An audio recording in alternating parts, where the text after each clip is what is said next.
For decades, the story of Rekha and Amitabh has been told as a scandal, right? All gossip and forbidden love. But what if the real story, the one that actually matters, isn't about that at all? What if it's about something way more fundamental? In this explainer, we're going to look past all the industry rumors to find the hidden power structure that really defined this famous affair. We're peeling back the layers of gossip to find a story that's actually about something we can all recognize: power, time, and the very real costs of an unequal love. So, here's how we're going to break this down. First, we'll touch on the gossip, the stories you probably already heard. Then, we're going to introduce the one big idea that changes everything, something called uneven attachment. From there, we'll get into the price she paid for her presence, the power he had by controlling the clock, and how a big professional shift started to change the whole game. And it all wraps up into this powerful story of asymmetry. All right, let's set the scene. We're in the late 70s, early 80s, and the film industry is just buzzing with stories about Rekha, specifically about how unpredictable she was professionally.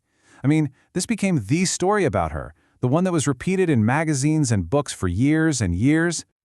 And this idea was everywhere, that she was temperamental, difficult, that her personal life always got in the way of her work.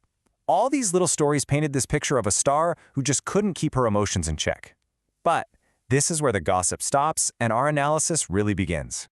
Because what if this behavior wasn't just random? What if it was actually a predictable pattern, a direct result of a deeply imbalanced relationship?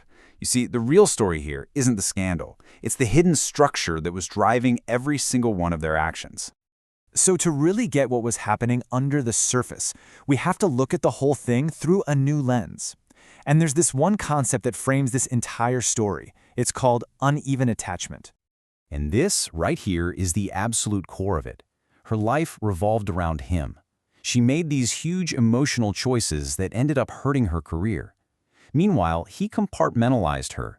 For him, the relationship was just one piece that had to fit into the rigid puzzle of his already established life and career. That fundamental imbalance, that's the key to everything. So if we look at this from Rekha's side of the equation, her actions start to seem a lot less random. They're not just unpredictable anymore. They start to look like a coherent strategy. A professionally costly one for sure, but a strategy nonetheless. There was a real emotional logic to what she was doing. And this is how we can reframe her behavior. She wasn't just being undisciplined, she was prioritizing the connection. Sources from that time say she loved without calculation. For her, time wasn't just money you spend on a film set, it was a sacrificial offering just to get a moment of intimacy. Her choices were being driven by a personal priority that was always going to win against the demands of the industry. Okay, now let's flip it and look at the other side of this. Amitabh Bachchan's situation was completely different. His life wasn't run by emotional priorities. It was run by the massive ticking clock of his career and his public life. And this chart just lays out the asymmetry perfectly. She was the one holding the longing, and she paid the price with her professional reputation. He, on the other hand, held the clock. I mean, with his packed schedules, his family, the huge financial stakes, he couldn't just disappear for hours. Any intimacy had to be squeezed into his timetable. It was governed by his constraints. So the real power imbalance wasn't just about fame, it was about time. He controlled when and how they could be together. But a dynamic like this, it can't last forever. And it didn't. Around the early 1980s, you start to see things change. A major professional shift begins to happen. And it was really driven by two things: her artistic growth and, frankly, the sheer emotional exhaustion of living like this. You can see it pretty clearly on this timeline. After her incredible performance in 1981's Amrao John, the whole story about her started to change. She gained this huge respect for her craft. You combine that with the personal cost of this attachment, and you see a gradual but very real increase in her professional discipline.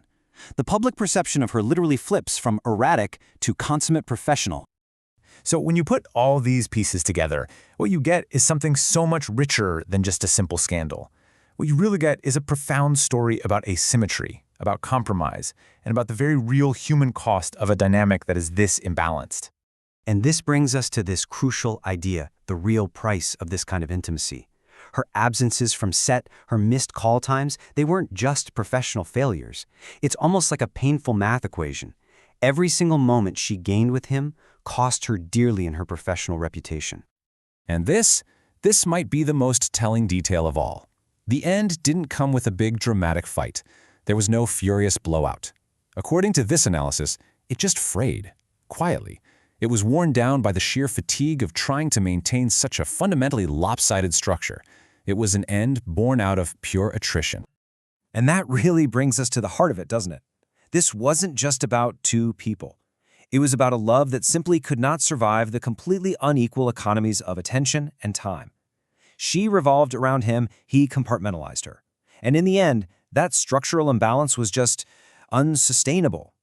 Which leaves us with a question that goes so much further than this one story.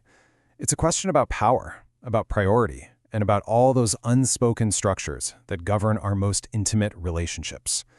It makes you think, in any love story, who's making the sacrifices, and who, ultimately, is the one holding the clock?